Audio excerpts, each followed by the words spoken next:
বন্ধুরা, আজকে আমি কি বানাবো? আজকে বানাবো গ্রিল ফিশ।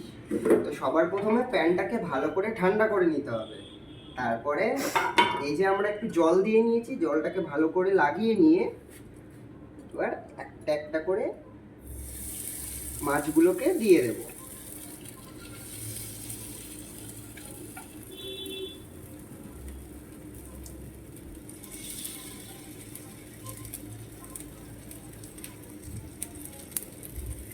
এটাকে 2 থেকে 3 ঘন্টা এইভাবে ছেড়ে দিতে হবে যাতে এটা ভালো করে বেক হয়।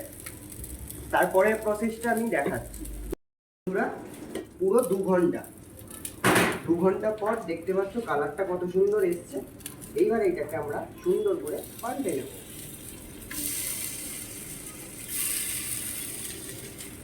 ওপরটা একটু পুড়ে পুড়ে গেছে, এটা পুরো পুড়িয়ে ফেলতে হবে যাতে টেস্টটা ভালো করে পাওয়া যায়। তো আমি আবার 1 ঘন্টার জন্য ঢেকে দিলাম। চলো আমরা এবার এটাকে স্যালাডটাকে বানিয়ে ফেলি। তো সবার প্রথমে আমরা নিয়ে নিয়েছি কুকিং মিল্ক, বুঝতেই পারছো।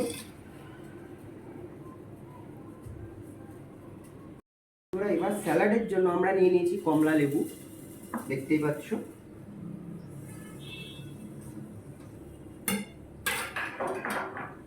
আর কিছুটা নিয়ে নিয়েছি বিটরুট, কিন্তু বিটরুটগুলোর কালারটা একটু অন্যরকম।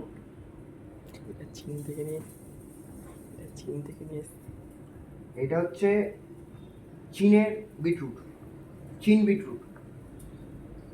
তো এবার এইগুলোকে একটু একটু করে ছাড়িয়ে নেব। আমি অলরেডি কুকিং মিল্ক দিয়ে ফেলেছি, আর এবার দিয়ে দিলাম একটু কুকিং ক্রিম। তারপরে দিয়ে দেবো কমলা লেবু। এবার এইদিকে আসো, একটু লবঙ্গ পাতা,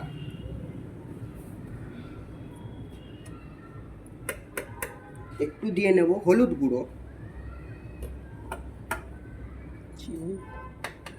একটু দিয়ে নেব চিনি। ব্যাস, এবার এটাকে সুন্দরভাবে মিলিয়ে নিতে হবে। এবার বিটরুটগুলোকে দিয়ে দিলাম। এটা কিন্তু জাতা বিটরুট না।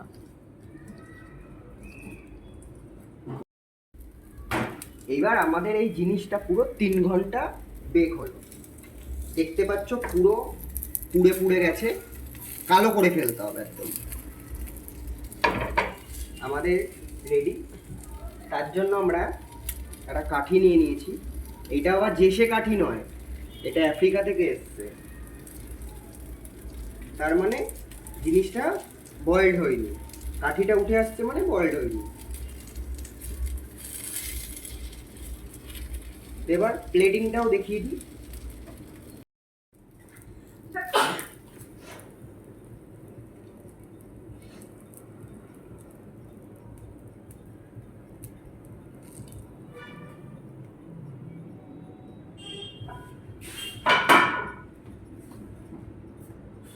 এটা কিন্তু জেসে বিটরুট নয়, প্রথমেই বলেছি ওইখানকার। জিনিসটাকে এবার আমরা সুন্দর করে ঘেঁটে দেব, মানে খিচুড়ি ঘাটা যেরকম বলো ওই রকম। তো দেখতেই পাচ্ছ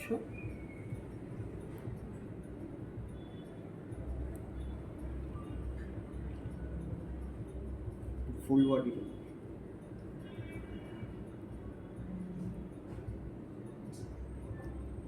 একটু লবঙ্গ পাতা দিয়ে আমাদের ডিশটা কমপ্লিট করলাম। ভিডিওটা যদি খারাপ লেগে থাকে অবশ্যই লাইক করো, কমেন্টস করো, শেয়ার করবে না।